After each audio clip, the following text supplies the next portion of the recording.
No hei, nyt tähän todella helppo ruoka. Mä oon jo kerennyt aloitella tässä. Siis mä teen tällaisia jauhelihataskuja. Tässä mä nyt paistan jauhelihaa. Sitä tulee 400 grammaa. Tää maustetaan valkosipuli-mausteella ja aromisuolalla.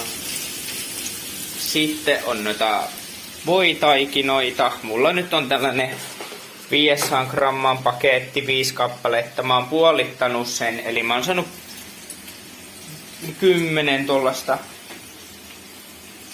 tollasta levyä.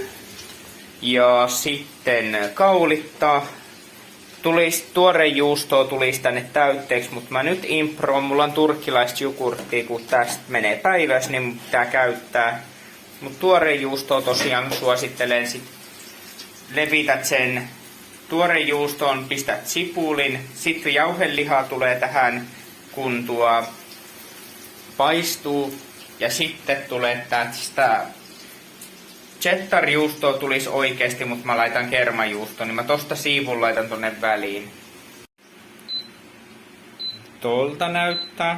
Sitten juusto päälle. Taas tuli vähän liikaa täytettä, mutta tollanen harjoituskappale. Siis yksi hyvä onnistu. Muut on ihan floppeja ja rumia.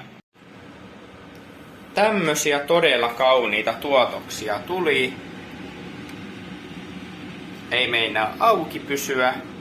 Sitten uuni vartiksi 225 astetta. Aina ja totta kai kananmunalla voidellaan sitä ennen.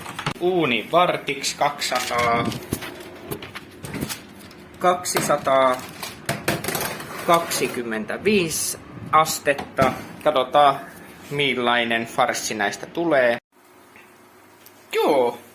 No ei nää nyt kovin pahalta näytä. Pitää vaan antaa jäähtyä ennen kuin uskaltaa koskea. Juu, kävin tuossa suihkussa välissä, kun nää jäähtyvät. Ollut vähän kiireinen päivä. Tosiaan tällainen kinkkujuustopasteja. Vähän omalla twistillä. Turkkilaista jogurttia laitoin tuorejuuston sijaan. Cheddar-juuston sijaan laitoin kermajuustosiivuja. Jauhelihaa on. Sitten ois voinut laittaa kinkkusuikaleita, niin kuin ohje sanoo. Mutta minä teen tämän aina omalla tyylillä ja sen mukaan mitä kaapissa on. Koska vanhat raaka-aineet pitää käyttää ensin ja sit vasta ne uusia ostetaan käyttöön. Mut joo, sitten maistamaan.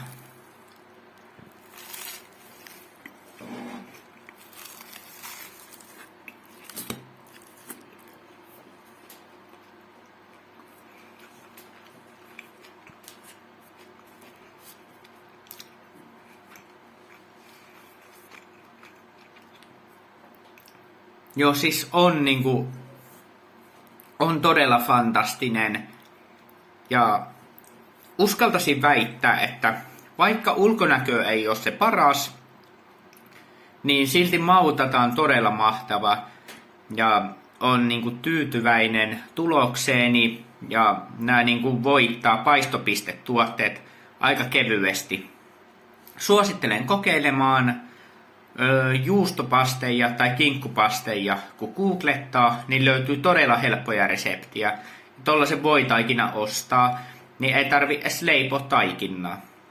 Joo, tällainen kokkivideo tällä kertaa ja toivottavasti piditte videosta.